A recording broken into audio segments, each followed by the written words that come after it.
Depois de mais de 50 anos de carreira, o que é ser fotógrafo hoje para você? Puxa, ser fotógrafo depois de 50 anos de carreira é olhar para trás um pouco, né? Assim, para ver o que eu fiz,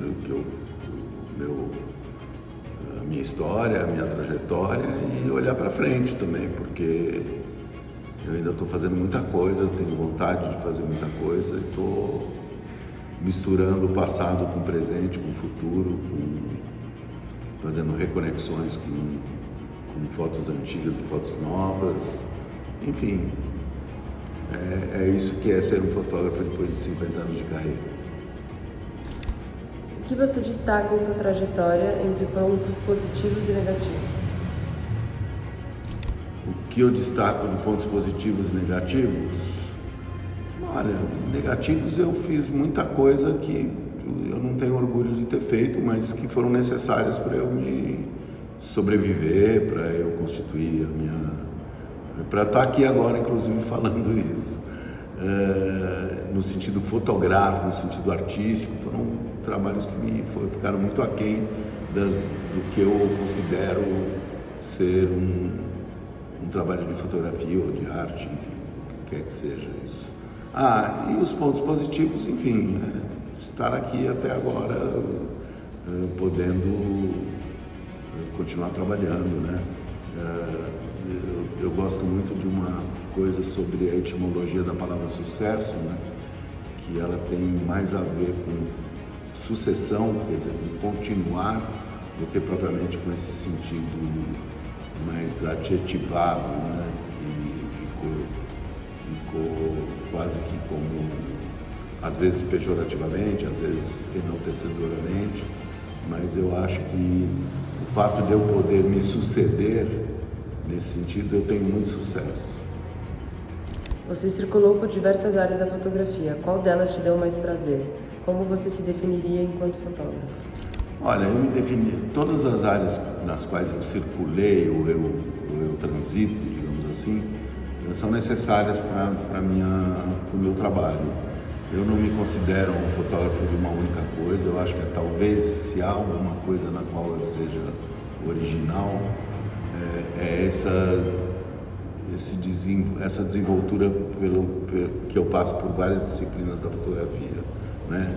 Desde os meus trabalhos de moda, os retratos, as fotos de nus, os meus trabalhos pessoais, os trabalhos publicitários, tudo isso compõe uma única pessoa, e eu não seria aquele fotógrafo que eu estou sendo no momento que eu estou sendo, se não fossem todos aqueles que me habitam e que me alimentam.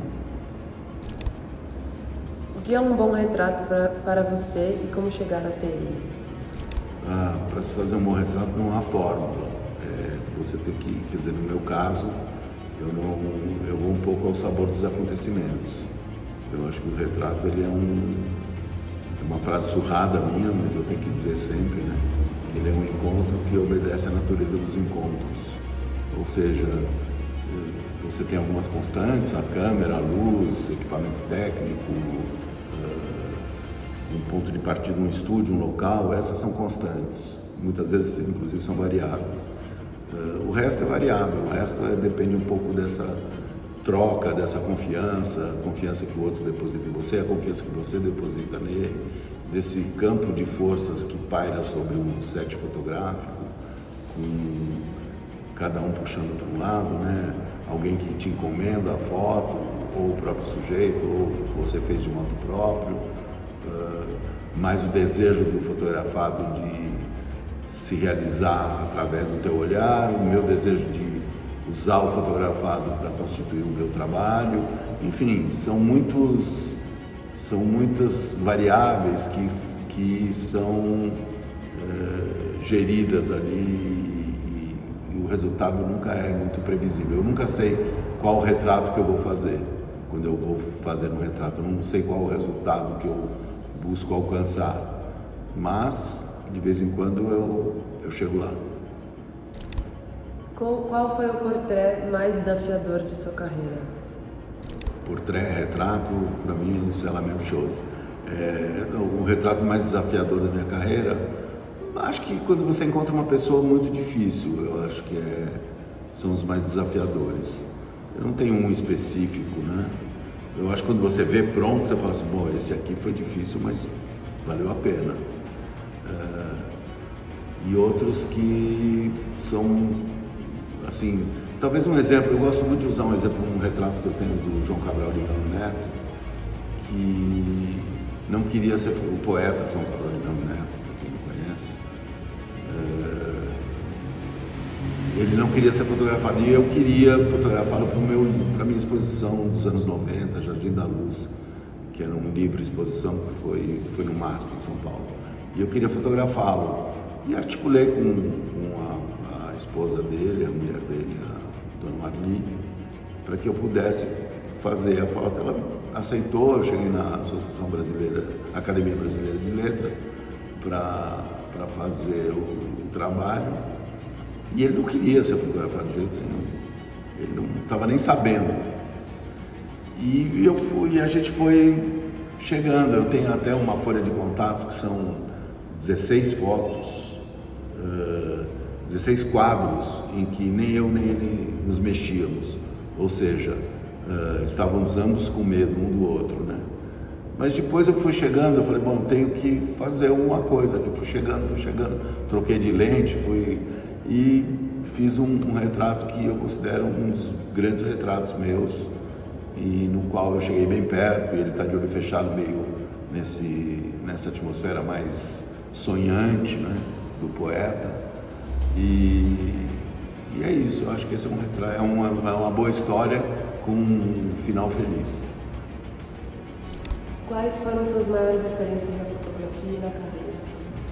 Olha, as maiores referências na fotografia, sei lá, tenho tantas, porque como eu transito por muitas disciplinas, eu tenho muitas referências, né?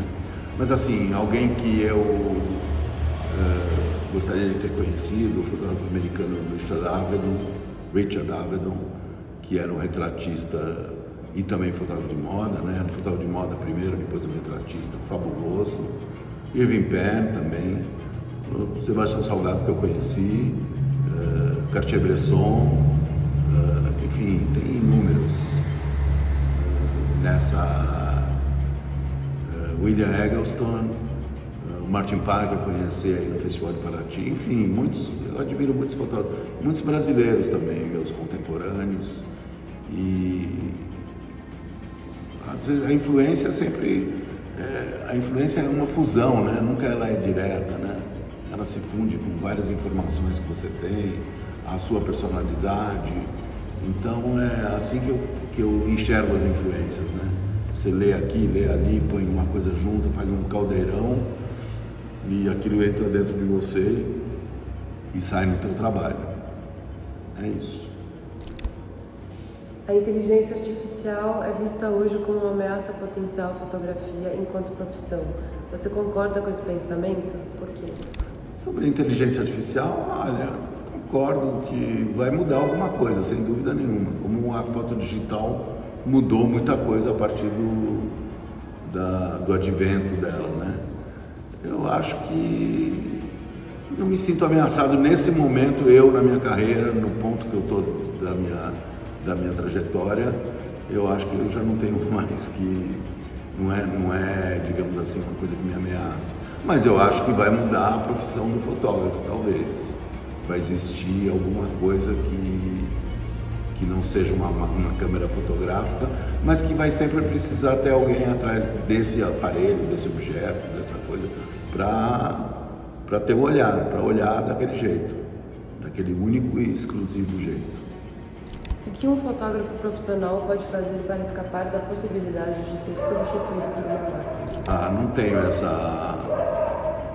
tenho o fotógrafo profissional para escapar de ser substituído por alguma coisa que seja uma máquina. Eu acho que vamos indo, vamos vendo o que vai acontecer. Não antecipemos nada antes do que virá. O que eu vejo assim hoje em dia é que se você tem uma coisa muito particular, ela sobrevive a essa coisa da máquina. Mas enfim, Aguardemos. Com a tecnologia digital, a fotografia passou por um processo de democratização ou pelo menos popularização e vivemos hoje imersos em imagens. Neste contexto, como chamar a atenção para o nosso trabalho? Bom, isso sempre houve, né? Guardadas todas as proporções, eu me lembro de escrever artigos sobre fotografia nos anos 90, eu já falava de intoxicação de imagens, nos anos 80, já havia intoxicação de imagens. Quer dizer, sempre houve isso e agora talvez numa escala muito maior. Não tenho fórmula para chamar atenção nisso. Eu acho que assim, se você tiver uma coisa pessoal, particular, única, singular, com que é o que todo mundo tem no fim, né? Cada um tem o seu. Sei lá, aí tem questões de sorte, está na hora certa, no lugar certo. Enfim, coisas que são meio imponderáveis. Eu acho que um cara que escreve música, ele nunca vai saber, ele nunca sabe quando uma música vai fazer sucesso, mesmo que ele persiga muito esse sucesso. Fala assim, não, eu vou fazer uma música para vender, e às vezes a música não vende. Então fotografia é meio isso, você não sabe se você vai se suceder, né? Mas... Você participou do primeiro Paraty Foco há mais de 20 anos e estará novamente conosco nessa edição. Qual a importância desses eventos para a fotografia brasileira e para o desenvolvimento artístico e profissional dos nossos fotógrafos? Eu acho que todo encontro, seja ele qual for, além de ser uma celebração, é uma troca de ideias, é uma arena de encontros, é uma possibilidade de você também se difundir, de outros se difundirem, de você se fundir a outros. Enfim, eu acho que os festivais são muito bem-vindos e o Festival de Paraty tem uma tradição, né, muito grande, muito longa e sempre trouxe grandes fotógrafos de fora, fotógrafos importantes do Brasil.